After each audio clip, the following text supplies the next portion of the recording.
नमस्कार। मैं एल के Gautam advocate YouTube channel legal right and procedure में आपका स्वागत करता हूं। साथियों, क्षेत्राधिकार के संबंध में विवाद होता है। कई बार ये प्रश्न उठता है, कौन सी अदालत मुकदमे को सुनेगी अथवा मुकदमा कहां चलेगा। इसके संबंध में क्षेत्राधिकार अध्याय ये सारी उलझनों को हल करता है। साधारणतया कोई भी मुकदमा वहां चलता है जहां पर अपराध हुआ है।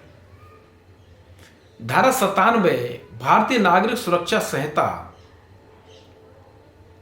इस संबंध में प्रावधान करती है कि ऑर्डिनरी प्लेस जहां पर कोई क्रिमिनल एक्ट है, उस क्षेत्र की अदालत में वो अपराध का विचारण, इंक्वायरी यानी सुनवाई, ट्रायल होगा।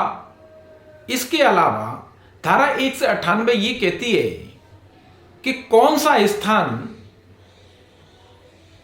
कौन सी अदालत अपराध का विचारण करेगी जब ये निश्चित नहीं है कि कई स्थानीय क्षेत्रों में से किस क्षेत्र में अपराध हुआ है। नंबर 2, जब अपराध अंशतः एक क्षेत्र में होता है, अंशतः दूसरे क्षेत्र में होता है, यानी दिल्ली में अपराध हुआ है पार्ट में और उसका पार्ट बॉम्बे में दूसरा अपराध हुआ है। तीसरा, कोई अपराध ऐसा है जो चालू रहता है, कंटिन्यू ऑफेंस है। चौथा, विभिन्न क्षेत्रों में कई कार्यों से मिलकर कोई अपराध बनता है। एक एक्ट बॉम्बे में हुआ, दूसरा एक्ट दिल्ली में हुआ, तीसरा एक्ट लखनऊ में हुआ, चौथा एक्ट भोपाल में हुआ, तब ये एक अपराध बना। कई क्षेत्रों में कोई कार्य हुआ, कई कार्यों से मिलकर के कोई एक अपराध बना है, तब धारा 198 BNSS के अनुसार कोई भी अदालत जिन 4 क्षेत्रों में से किसी पर कोई क्षेत्राधिकार रखती है, यानी उसके क्षेत्र में आता है, चारों अदालत के क्षेत्र में हर एक्ट आया है, तो ये सभी अदालतें मुकदमे की सुनवाई का अधिकार रखती हैं। कई बार ऐसा होता है कि एक एक्ट बॉम्बे में होता है और दूसरा एक्ट गोवा में होता है, यानी जहां कई कार्य से मिलकर के कोई कार्य के कारण, किसी बात के कारण कोई परिणाम निकला है, तो जहां वो बात की गई होगी या जहां परिणाम निकला होगा, उस एक्ट की जांच और विचारण उस न्यायालय द्वारा किया जा सकता है जिसके क्षेत्र के भीतर ऐसा कोई बात हुई है या ऐसा कोई परिणाम निकला है। यानी जो उदाहरण दिया था, दोनों शहरों में से किसी एक शहर में किया जा सकता है। स्मगलिंग के मामले में कोई माल चलता है और बॉम्बे से दिल्ली तक आता है और वो ट्रेन के थ्रू आ रहा है, तो वहां से लेके बॉम्बे से लेके दिल्ली तक जितनी अदालतें पड़ती हैं, उतनी अदालतों के क्षेत्राधिकार में ऐसे मामले का विचारण हो सकता है। जब एक अपराध अन्य अपराध से संबंधित होने के कारण कोई अपराध बनता है या वो स्वयं अपराध होता है, तब दोनों में से, यानी एक अपराध जहां हुआ है वहां या उसके संबंधित होने के कारण कोई अपराध है, तब दोनों क्षेत्रों में, दोनों क्षेत्रों की अदालत में कोई भी अदालत ऐसे मामले की सुनवाई, ट्रायल कर सकती है।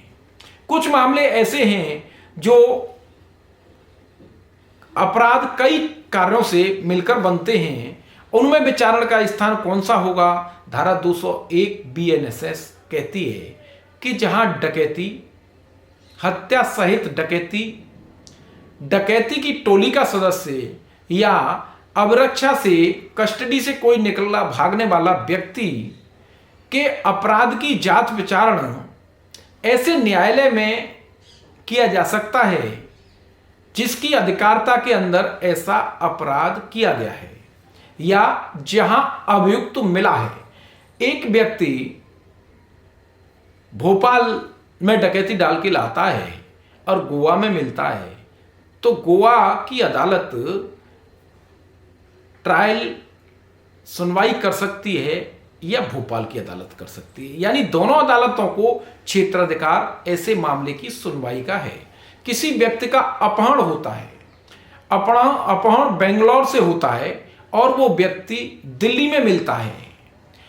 अपहरण और व्यपहरण जहां हुआ है, किडनैपिंग और एब्डक्शन जहां हुआ है, वहां की अदालत क्षेत्राधिकार रखती है मामले की सुनवाई का। या जहां व्यक्ति पाया गया है, जहां व्यक्ति रिकवर हुआ है, वो अदालत भी क्षेत्राधिकार रखती है। कोई चोरी, लूट या कोई चौथ वसूली का कोई मामले का कोई अपराध किया गया है, तब ऐसे मामले का विचारण सुनवाई कहां होगी? जहां पर ऐसा विचारण, जहां पर ऐसी लूट चौथ वसूली की गई है वहां, या जहां ऐसी वस्तु कब्जे में रखी गई है वो अदालत भी कर सकती है, या जानबूझ करके ऐसी वस्तु को विश्वास के साथ प्राप्त किया गया है कि ये चोरी, लूट और चौथ वसूली की प्रॉपर्टी है, उसे जानते हुए प्राप्त किया गया है, वो अदालत। इस तरीके से तीनों अदालतें ये क्षेत्राधिकार रखती है।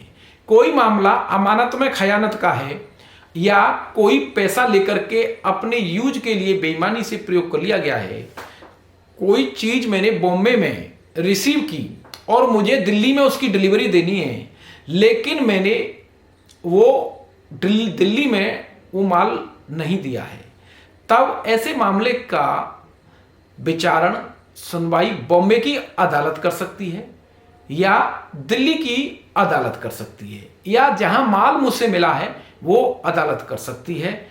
इस तरीके से साथियों, चोरी का माल है तो जहां चोरी के माल को प्राप्त किया है वहां भी अपराध का सुनवाई हो सकती है, मुकदमा चल सकता है, या जहां चोरी का माल मिला है, जहां प्राप्त किया है। इसके अलावा कोई व्यक्ति आपको टेलीफोन से, व्हाट्सएप मैसेज से कोई धमकी दे रहा है, कोई चीट कर रहा है, कोई फ्रॉड कर रहा है, किसी लेटर से फ्रॉड कर रहा है, तब ऐसे मामलों का विचारण और ट्रायल सुनवाई कहां होगी?